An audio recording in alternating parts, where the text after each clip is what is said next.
Hi friends, good morning. Welcome to tiffin box. ನಾನಿವಾಗ ನಿಮಗೆ ಒಂದು ರೈಸ್ ಬಾತ್ ತೋರಿಸ್ತಾ ಇದ್ದೀನಿ. ಬಾಜಿ ರೈಸ್ ಬಾತ್ ಅಂತೇಳಿ. ಏನಿದು ಡಿಫ್ರೆಂಟ್ ಆಗಿದೆ ಅಂತ ಅನ್ನಿಸ್ತಾ ಇದೆಯಾ? ಬಾಜಿ ರೈಸ್ ಬಾತ್ ಅಂದರೆ ಪಾವ್ ಭಾಜಿ ಮಸಾಲ ಹಾಕಿಬಿಟ್ಟು ನಾನೊಂದಿಷ್ಟು ತರಕಾರಿಗಳನ್ನು ಹಾಕಿಬಿಟ್ಟು ಬೇಗ ಮಾಡಲಿಕ್ಕೋಸ್ಕರ ಮತ್ತು ಟೇಸ್ಟಿಯಾಗಿ ಮಾಡಲಿಕ್ಕೋಸ್ಕರ ಬಾಜಿ ರೈಸ್ ಬಾತ್ ಅಂತೇಳಿ ತೋರಿಸ್ತಾ ಇದ್ದೀನಿ. ಇದಕ್ಕೆ ಏನೇನು ಬೇಕು ಪದಾರ್ಥಗಳು ಫಸ್ಟ್ ಹೇಳ್ಬಿಡ್ತೀನಿ ನಿಮಗೆ. ಅನ್ನ, ಕ್ಯಾರೆಟ್, ಕ್ಯಾಪ್ಸಿಕಮ್, ಬೇಯಿಸಿರೋ ಬಟಾಣಿ ಕಾಳು, ಕೊತ್ತಂಬರಿ ಸೊಪ್ಪು, ಟೊಮಟೊ ಹಣ್ಣು, ಈರುಳ್ಳಿ, ಉಪ್ಪು, main pav bhaji masala. So first procedure ಹೋಗೋಣ ಇದಕ್ಕೆ. ಸೊ ಎಣ್ಣೆ ಹಾಕಿದ್ದೀನಿ, ಇವಾಗ ಕಾದಿದೆ. ಇದಕ್ಕೆ ನಾವು ಈರುಳ್ಳಿ ಹಾಕ್ಕೊಳ್ಳೋಣ.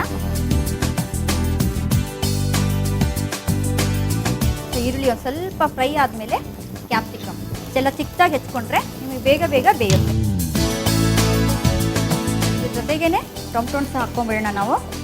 ಎಲ್ಲ ಒಂದೊಂದು ಕಪ್ಪಷ್ಟು. 1 ಪಾವ್ ರೈಸ್ ತಗೊಂಡ್ರೆ ನಾವು ಅದಕ್ಕೆ ಒಂದು 3-4 ಟೊಮಟೊ ಹಣ್ಣು, 1 ಕ್ಯಾಪ್ಸಿಕಮ್ಮು, 3 ಈರುಳ್ಳಿ ಇಷ್ಟು ಬೇಕಾಗುತ್ತೆ.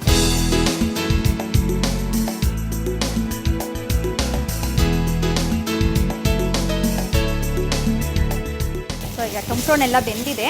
ನಾನು ಈ ಸ್ಟೇಜಲ್ಲಿ ಬಟಾಣಿ ಕಾಳು ಹಾಕ್ತಾಯಿದ್ದೀನಿ. ನಾವು ಹಸಿ ಬಟಾಣಿ ತಗೊಂಡ್ರೆ ಈ ಪ್ಯಾನ್ನಲ್ಲೇ ನಾವು ಫ್ರೈ ಮಾಡಿ ಬೇಯಿಸ್ಕೊಬೋದು.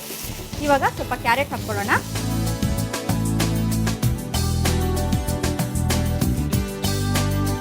ಸೊ ಇದು ಬೇಯೋಕ್ಕೆ ಒಂದು 2 ನಿಮಿಷ ನಾವು ಟೈಮ್ ತೊಗೊಳ್ಳೋಣ. ಇದಕ್ಕೆ ಮುಚ್ಚಿದರೆ ತರಕಾರಿ ಸ್ವಲ್ಪ ಬೇಗ ಬೇಯುತ್ತೆ.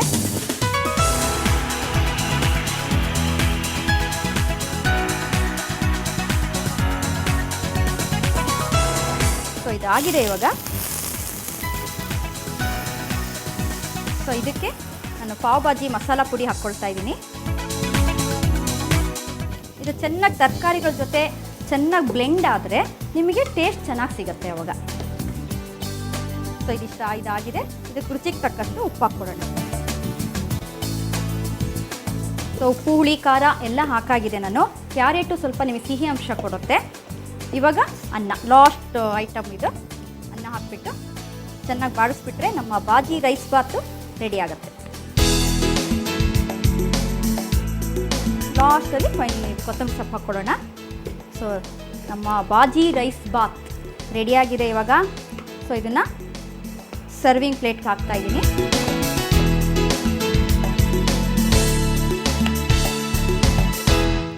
ಸೊ ನೋಡಿದ್ರೆ ವೀಕ್ಷಕರೇ, ನಮ್ಮ ಬಾಜಿ ರೈಸ್ ಬಾತ್ ರೆಡಿಯಾಗಿದೆ. ರೈಸ್ ಬಾತ್ ಇಷ್ಟಪಡೋ ಮಕ್ಕಳಿಗೆ, ಇಷ್ಟಪಡದೇ ಇರೋ ಮಕ್ಕಳಿಗೆ ಸಹ ಖಂಡಿತ ಇದು ಇಷ್ಟ ಆಗುತ್ತೆ ಅಂತೇಳಿ ನಾನು ನಿಮಗೆ ಭರವಸೆ ಕೊಡ್ತೀನಿ. ಯಾಕೆಂದರೆ ಅಷ್ಟು ತರಕಾರಿಗಳಿದೆ, ಪಾವ್ ಭಾಜಿ ಮಸಾಲ ಅಷ್ಟು ಒಂದು ಫ್ಲೇವರ್ ಕೊಡುತ್ತೆ, ಹೆಲ್ತಿಯಾಗಿದೆ, ಟೇಸ್ಟಿಯಾಗಿದೆ. ಇದು ಮಕ್ಕಳಿಗೆ ಟಿಫನ್ ಬಾಕ್ಸಿಗೆ ಖಂಡಿತ ಇದು ಸ್ಯೂಟಬಲ್ ಡಿಶ್ ಅಂತ ನನಗೆ ಅನಿಸ್ತಾ ಇದೆ. ಇದು ನೀವು ಮನೆಯಲ್ಲಿ ಮಾಡಿಬಿಟ್ಟು ಹೇಳಿ, ಓಕೆನಾ?